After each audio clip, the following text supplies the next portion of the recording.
Hello guys, in today's video I talk about how to fix a Telegram background download problem. So the answer is easy, just go to the settings and then scroll down to the apps section. And then go to the search and search Telegram. And then go to the storage and here you will find this clear cache option, click on it.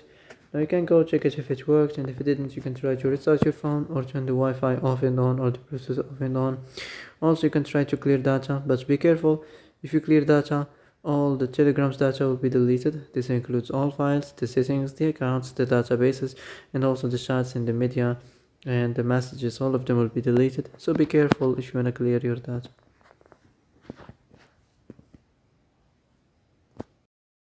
So that's it for today's video. I hope this is the answer you've been looking for.